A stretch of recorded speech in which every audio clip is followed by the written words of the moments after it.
It's quite the find.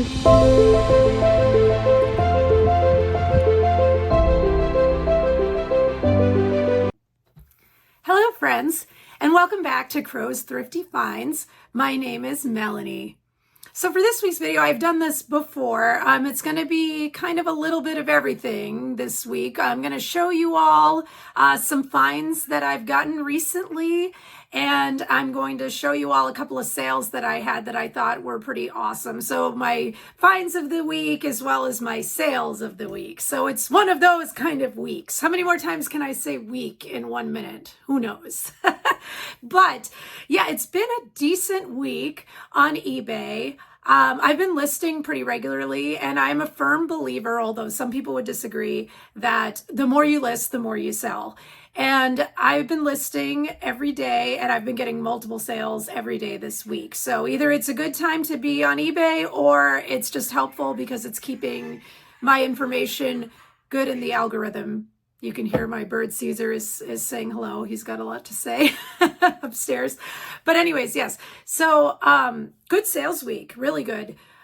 So maybe we'll use that as a starting point. So I will show you I couldn't decide between the two of these. I was torn which one was the sale of the week. So I'm going to show you both. And I'm going to save some of the other sales that I've had for my What's Sold video that I'll put out next week. So first off, this was a really good flip. So I sold these Crocs, very interesting looking Crocs, for $90. Now these I purchased at TJ Maxx, and I had paid $25 for them, but I knew they sold for big bucks. So $65 profit before eBay fees is a great flip.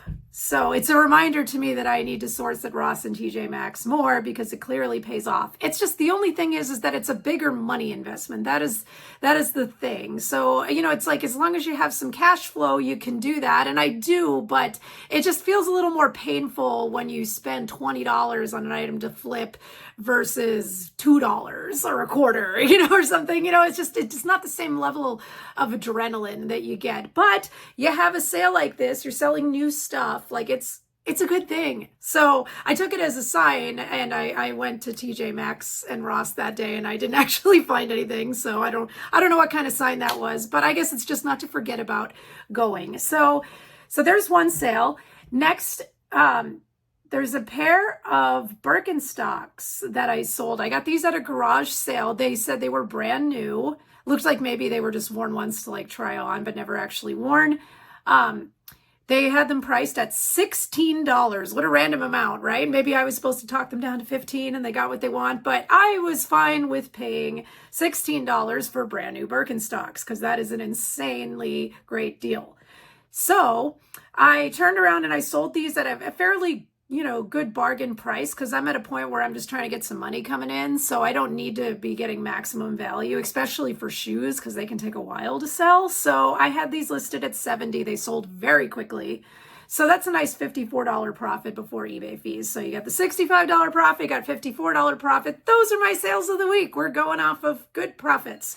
So those were them. So yay for that. Now it's full-fledged garage sale season right now, so I'm finding all kinds of good stuff. So I figured you all would like to see some of what I got. As usual, I did not take videos. I just haven't been doing that a lot of garage sales. If you guys want to see that, if you like that format, let me know. But we're just on the honor system. You're just going to have to believe me that I picked these up, and I'm going to tell you how much I paid for them, and you're just hopefully going to believe me because I'm an honest person. I just don't have a reason to lie to you all. These are all true statements here. So I'm going to grab, oh, you can maybe even see him a little bit. Interestingly enough, I showed you Pikachu last time. Apparently I'm on this like large stuffed animal kick. This is a huge find, literally and figuratively. So this is a very large, I think he's about 38 inches tall, maybe 40, Sonic the Hedgehog. Now this is a carnival plush. You can tell by how not cuddly he is. He's full of like little styrofoam beads.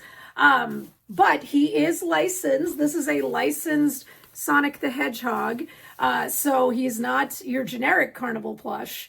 And one thing I know about reselling is Sonic the Hedgehog plush can sell, and they can be huge, huge money. I'll just show you guys some comps just to show what very large Sonic the Hedgehog type plush go for. Now, this one at this size, there's no comps for it. I know one close to this size that was from the 90s sold for $400 and something. So this one I imagine being newer because he doesn't have the plastic eyes, he's got the fabric. Being newer, I would guess maybe like $200-300 is kind of what I'm going to list him at to start. But yeah, very unique, and I'm sure probably very hard to get if it's a carnival toy. This is going to be one of those things not many people have. You can see he's got the string on his head, but yeah, there's a couple of different sizes of him that looked like him online, but I couldn't find one this height. He is big, and it was really fun driving home with him sitting in the passenger seat. So and Braden of course wants him just like he wants the Pikachu, but I'm sorry, we gotta make some money on these guys. So that's my first item, and that's probably the largest item I've purchased in a while. Oh, I didn't tell you, I only paid $4 for that too, so it was a no-brainer. Like you gotta buy that. So what do we have next? Maybe I should pick up another plush. So who recognizes this guy? This is Mr. Bigglesworth from Austin Powers. This is a vintage Mr. Bigglesworth back from when the movie first came out. Can you get newer Mr. Bigglesworth plushes for less? Yes. But this guy is by a company called Commonwealth, and this is the vintage variation, and people want this. People love Austin Powers. People collect that kind of stuff. He's got a feather in his ear that doesn't belong there. Now he's good. So I picked this up at a garage sale for, I believe, $2 he was. And I think I'm going to be able to get in the $60 range for him. He's got a couple little dirt spots. I may be able to get him out, but yeah, it's, I've seen some comps at that. So that's what I'm aiming for Mr. Bigglesworth. So there was a lady running, it was definitely like a cat lover garage sale. It wasn't even like so much like rare collectibles. Like this was the big winner at that garage sale. So yeah, so that was good. Let's see, next. Now this could be also a winner chicken dinner. This is a Burberry scarf. Now I paid $1 for this Burberry scarf. The lady at the garage sale said it was her mom's. Now let me tell you, these things can be big money, but there's also a lot of fakes. I am still doing my research. I am not 100% sure on this yet. Initial research was looking pretty good. I did some tag analysis. Where's the tag on this? The tag does look pretty good. I know there's some spacing issues that sometimes the fake tags have, but so far the tag check has passed. But yeah, I'm still doing research. If it's fake, I paid $1, and I like Burberry plaid scarves, so I will keep it myself if it doesn't sell. But this could be a very exciting flip, so stay tuned. Could go, $150, maybe possibly $200 if it's real. So that is a very exciting find to get for just $1. Next, this I got at Goodwill. This is $5 at Goodwill. Very random item, right? Random, unexpected item. Now, I did not see a sold comp of a new one of these, but I saw this recipe book just by itself sell in the 30s. And there's a new one with these measuring cups listed for 100. Will they get 100? I don't know. Will I list this for 100? Probably not. If I had seen a sold comp for 100, perhaps I would, but seeing it used version of this sell for 36 was all I needed to pick this up and know that that's definitely worth doing. What makes this such a bolo? I don't know. That's the fun thing about reselling, is you're constantly learning new things. But for $5, I'm going to pick it up.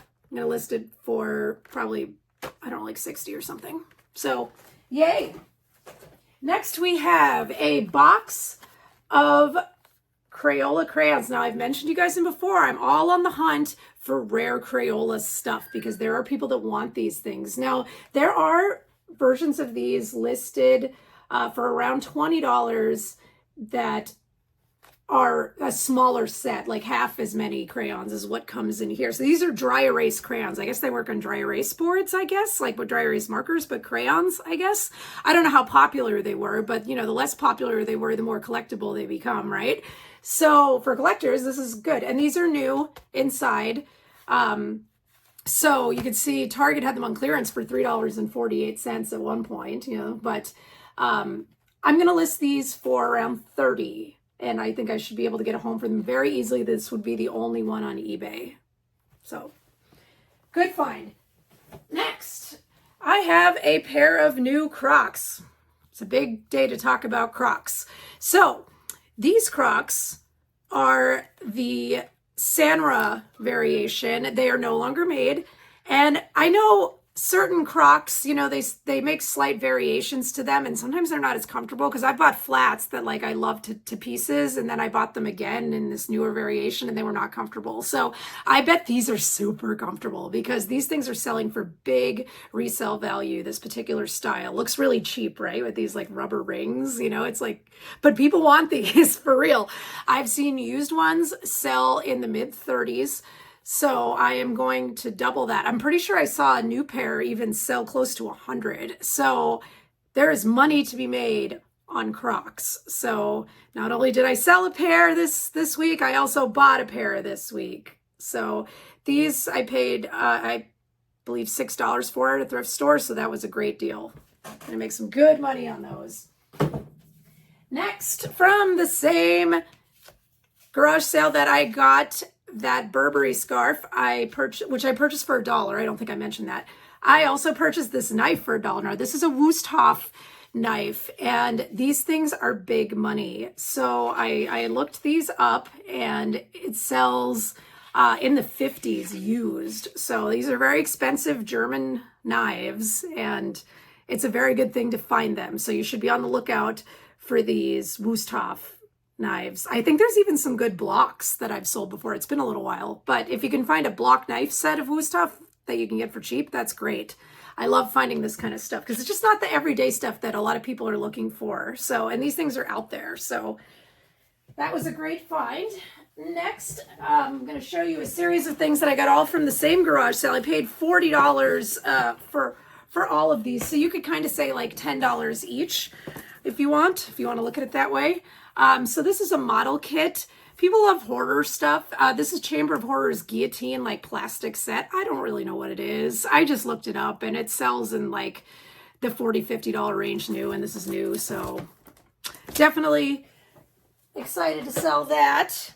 Then I have this game. It is called Squad Leader. I need to clean the box. It's kind of dirty. It kind of smells kind of old. It is old. It's an old game, but it's one of those games for adults. It says $1 on there. I could say I paid a little more than that, depending on how you want to look at it, since I spent $40 all told. But this game is worth about $50, possibly a little more. So that was a great find. Are all the pieces there? With my luck, probably not. But with adult games like this, they usually are. So the odds are in my favor, at the very least. Now the next, these finds are big. So these are new on the inside and totally still in the plastic. And these things these model kits are worth about $100 new. So that was a great score. And I got not one, but two different ones. Both are new. So those are huge finds. So, you figure, $300 and something off of $40 is a pretty awesome flip. So that was all, from one garage sale. So it was definitely worth picking up.